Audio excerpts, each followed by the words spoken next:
Il y a un varan qui dit que ça fait un moment, sa femme est triste, sa femme est bizarre à la maison. C'est que malgré tout ce qu'il fait même, c'est que la femme est bizarre. Elle ne cause pas trop avec lui. C'est que même quand il rentre là, elle n'a pas de sourire. Elle est là, elle est bizarre. Que quand ils vont sortir comme ça, ils vont aller en famille. S'il y a une petite réunion, il y a une petite fête. Quand elle voit les gens, elle rit, elle s'amuse. En tout cas, elle détend elle est détendue, elle cause avec les gens, elle rit. Quand ils vont arriver à la maison, c'est bizarre. Donc lui, il ne sait pas c'est dû à quoi. Vraiment, ça le fatigue. Ça le fatigue, mais il ne sait même pas c'est dû à quoi. Et ça, je lui ai demandé. Quand toi, quelqu'un te fait du mal, quand tu vois cette personne, est-ce que tu arrives à sourire à la personne, tu arrives à être détendu à envers cette personne? Il me dit non, là, mais j'ai dit c'est effectivement ce qui se passe avec ta femme. Les gens avec qui elle rit, là, ils ne l'ont pas blessée. Les gens avec qui elle sourit, elle est détendue, elle n'a rien à leur reprocher. Toi, elle ne rit pas avec toi. C'est parce que ton casier judiciaire, ça a débordé. Tu comprends? Ça a débordé. Il y a trop de frappes. Et tu as trop de comportements.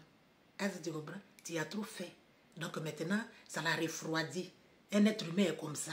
Il n'y a pas de tristesse sans raison. Il n'y a pas de colère sans raison. Il n'y a pas quand on dit que la personne s'est recroquevillée sur elle-même là. Il n'y a pas ça sans raison. Il y a quelque chose. Il n'y a pas de frustration sans raison. Tu vois quelqu'un comme ça qui s'est refermé sur elle pour rien comme ça qu'elle te voit. Tu dois comprendre que tu as fait quelque chose. Tu as fait quelque chose. Est-ce que tu comprends? Tu dois pouvoir te rapprocher de ta femme et puis lui parler en douceur, entre quatre murs. Il n'est pas dit que oui, on a mis une télévision, oui, il y a Nevela qui est en train de parler, et ceci, c'est là, les enfants crient ici, les enfants crient là-bas, non. Ou bien tu vas organiser un petit rendez-vous, tu vas sortir avec ta femme, vous deux, et puis tu vas parler avec elle, elle va s'ouvrir à toi, elle va te dire les choses clairement, qu'est-ce qui ne va pas, où est-ce que tu as fauté, où est-ce que tu l'as blessé, parce que souvent on peut blesser, on se blesse sans s'en rendre compte, c'est pourquoi on dit toujours actualiser vos émotions entre vous, les couples, tout ça. Il faut prendre le temps d'être à l'écoute de ta femme. Voilà, je vais me tuer ici, me suicider ici dans le problème des gens. Il faut être à l'écoute de ta femme, champion. Il faut être à l'écoute de ta femme. Tu vas parler avec elle. Et puis tu vas voir le problème, où ça se trouve. Où tu as fait, peut-être que tu as fait, mais sans t'en rendre compte. On dit dans la Bible, mais qu'on pêche par omission. Hein? Pour ceux qui ne savent pas, tu as oublié quelque chose d'important pour elle. La femme n'est pas comme l'homme. C'est que l'homme va dire que oh, ça c'est rien, la femme c'est important pour elle. Donc peut-être que tu as péché par omission, peut-être que tu as fait quelque chose qui l'a blessée et qui est en train de la tuer dans le silence, en douceur comme cela, elle est en train de mourir à petit feu. Tu vas parler avec elle. Tu comprends? Tu vas parler avec elle. Toi aussi, si ça se produit, c'est vice-versa aussi. Si ton mari aussi est comme ça, tu vas aussi te rapprocher de ton mari avec douceur.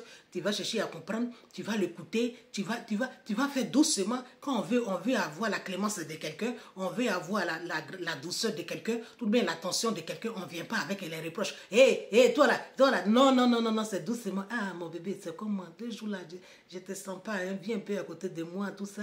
Ah, mon mari, s'il te plaît, on dit quoi? Il t'a fait ton petit repas. C'est la manière que tu vas approcher la personne et tout ça. La femme, c'est comme la trampoline. De la manière que tu te jettes dessus, c'est comme ça te protège. Ça te projette, c'est ça le mot. De la manière que tu as sauté, si tu fais doucement, comme ça, vous êtes dessus doucement, ça roule. Mais quand tu fais comme ça, puis après, ça te projette mal. Hein? C'est comme ça. Elle te redonne ce que tu lui donnes. L'énergie que tu lui envoies, c'est ce qu'elle te redonne. S'il y a trop de foutaise dans votre relation, c'est normal qu'elle soit triste. Et si que les gens qui disent non, mais pourquoi elle ne va pas, pourquoi elle ne va pas? Non, c'est parce que le moment d'émpathie n'est pas encore arrivé. Pour l'instant, elle te comprend, elle essaie de te comprendre jusqu'à ce que tu changes. Sinon, quand le moment d'arrivée d'émpathie d'une femme est arrivé, mon frère, tu ne pourras rien faire, que tu ouvres tes yeux, que tu pleures, que tu fasses tout ce que tu veux. Elle partira dans la paix du Christ.